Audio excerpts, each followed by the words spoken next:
Hello मेरे प्यारे बच्चों, कैसे हो आप सभी लोग। उम्मीद करता हूँ बहुत ही मस्त होंगे और आप लोगों की पढ़ाई भी बहुत ही मस्त चल रही होगी। तो दोस्तों, आज के इस वीडियो में हम आप लोगों के लिए बहुविकल्पीय प्रश्न लेकर आ गए हैं, जो कि आपके आपके एग्जाम के लिए बहुत ही महत्वपूर्ण होने वाले हैं ये बहुविकल्पीय प्रश्न। और आज 29 सितंबर हो गया है, तो दोस्तों आप लोगों को तैयारी अपनी और भी बढ़ा देनी चाहिए। कम से कम आप लोगों को 6 आवर तक आप लोगों को पढ़ाई करनी चाहिए इस समय। 6 आवर तक इस समय आप लोगों को पढ़ाई करनी चाहिए, जिससे आप लोग बोर्ड एग्जाम में अच्छे से अच्छे मार्क्स हासिल कर सको। और यहाँ पे जीव विज्ञान के लिए जो बहुविकल्पीय प्रश्न हम लेकर आए हैं 5, ये भी बहुत महत्वपूर्ण है और बहुत ही सेलेक्टेड टॉपिक से उठाए गए हैं, तो बहुत ही महत्वपूर्ण प्रश्न हैं। तो आप लोगों को इनको देखना है और अच्छे से समझना है। और फिजिक्स और केमिस्ट्री, हिंदी और इंग्लिश के लिए अच्छे से वीडियो आप लोगों को मिलती रहेगी, तो उसके लिए आपको कोई भी टेंशन नहीं लेना है। और आप लोगों को 6 आवर तक आप लोगों को स्टडी अब तक करनी चाहिए।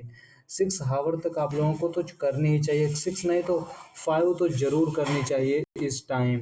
5 आवर स्टडी होनी चाहिए आप लोगों की। और आप लोग टाइम, आप लोगों का सब्जेक्ट जो कमज़ोर हो उसको अधिक समय दीजिए, और जो आप लोगों का जो टॉपिक या सब्जेक्ट अच्छा हो पढ़ने में, मतलब आपको समझ में आता हो, अच्छा हो, उसमें ज़्यादा नंबर्स आ रहे हैं, तो उसको मत ज़्यादा टाइम दीजिए। जिसमें कमज़ोर हो उसमें ज़्यादा टाइम दीजिए, क्योंकि बच्चे क्या करते हैं कि समय उसमें अधिक देते हैं जिसमें उनको अच्छे नंबर आते हैं और पढ़ने में भी अच्छा लगता है।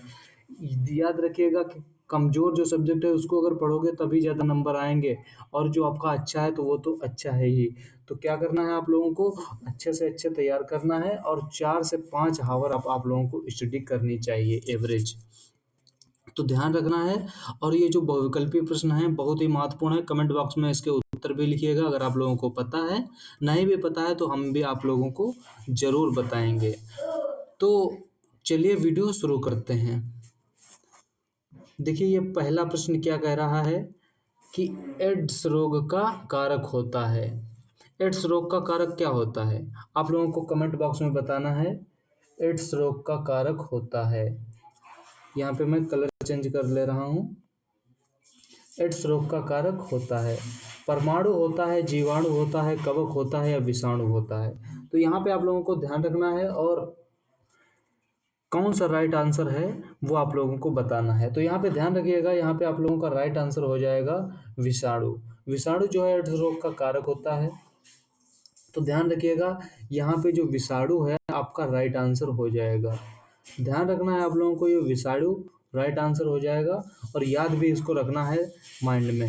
तो नेक्स्ट क्वेश्चन की तरफ चलते हैं। चलिए नेक्स्ट क्वेश्चन।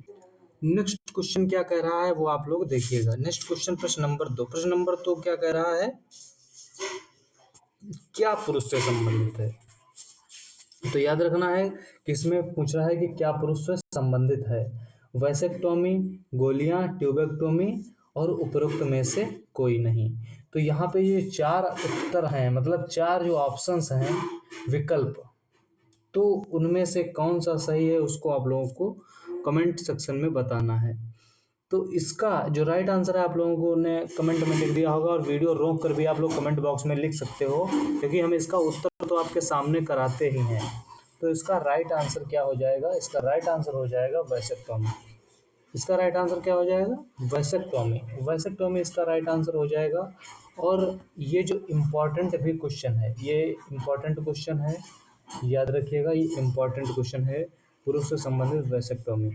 और बहुविकल्पीय प्रश्न में आपके एग्जाम में पूछा जा सकता है, ध्यान रखना है। चलिए नेक्स्ट क्वेश्चन चलते हैं। Question number 3। क्वेश्चन नंबर 3 क्या कह रहा है, आप लोग ध्यान रखिएगा। क्वेश्चन नंबर 3 कह रहा है, एक मिनट, हाँ देखिए, होलैंड्रिक जीन किस क्रोमोसोम पर स्थित होते हैं।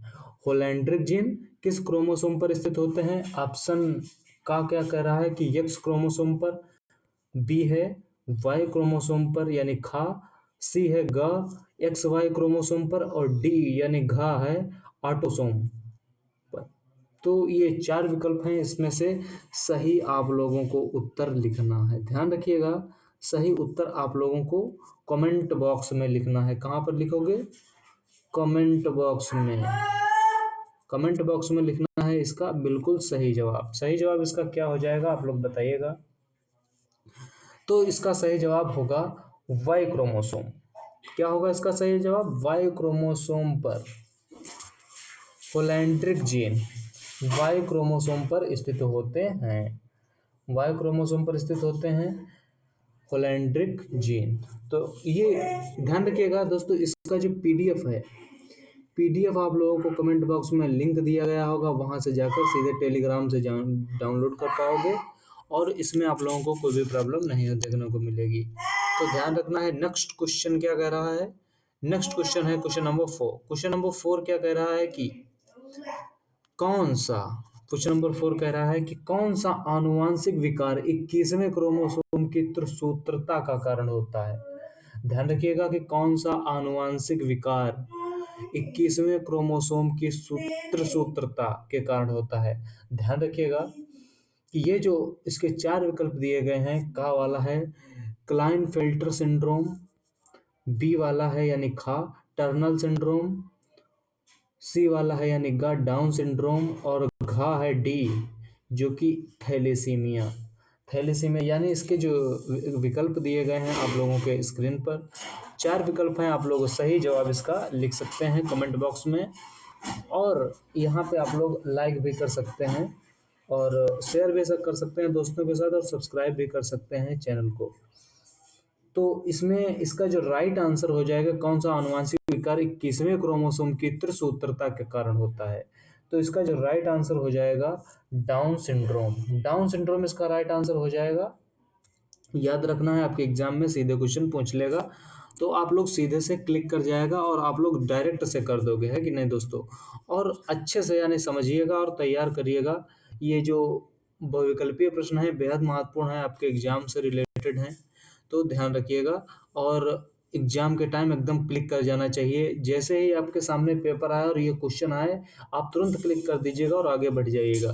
तो नेक्स्ट क्वेश्चन है क्वेश्चन नंबर 5 और लास्ट क्वेश्चन। क्वेश्चन नंबर 5 क्या कह रहा है कि क्वेश्चन नंबर 5 कह रहा है कि मेंडल के एक गुण प्रसंस्करण में कौन सी पीढ़ी हमेशा विषम युग्मजीय होती है।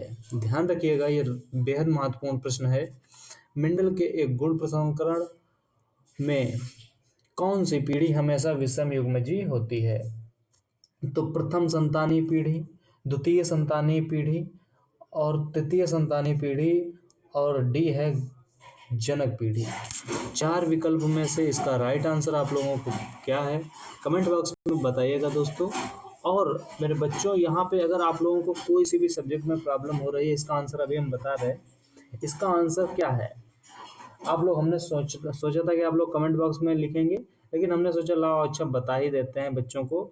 इसका राइट आंसर हो जाएगा प्रथम संतानीय पीढ़ी। प्रथम संतानीय पीढ़ी इसका राइट आंसर हो जाएगा, और बेहद महत्वपूर्ण है ये प्रश्न आपके एग्जाम के लिए। ध्यान रखना है, ये बेहद महत्वपूर्ण प्रश्न है आपके एग्जाम के लिए। तो कोई भी, जैसे यहाँ पे आ जाएगा मेंडल के एक गुण प्रसंस्करण में कौन सी पीढ़ी हमेशा विषम युग्मजीय होती है, तो आप लोग प्रथम संतानीय पीढ़ी पे टिक कर दीजिएगा, एकदम राइट आंसर हो जाएगा इसका। तो ध्यान रखिएगा, और वीडियो ये आप लोगों को कैसा लगा होगा कमेंट बॉक्स में ज़रूर बताइएगा, और अगर अच्छा लगा हो तो लाइक कर सकते हैं। और यहाँ पे ध्यान रखना है कि बहुविकल्पीय, अधिलघुत्तरीय, लघुत्तरीय, दीर्घोत्तरीय हर प्रकार के प्रश्न आप लोगों को कराए जाएंगे। और कोई भी सुझाव हो तो ज़रूर कमेंट बॉक्स में हमें बताइएगा। मिलते हैं नेक्स्ट वीडियो में, तब तक के लिए जय हिंद दोस्तों।